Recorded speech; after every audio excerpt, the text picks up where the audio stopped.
গৌরাঙ্গ বলিতে হবে পুলক শরীর, হরি হরি বলিতে নয়নে ববেনি,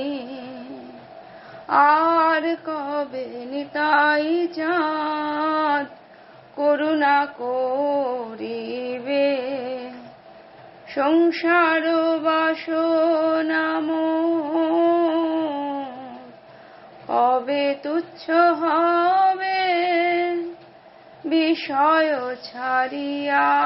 কবে শুদ্ধ হবে মন,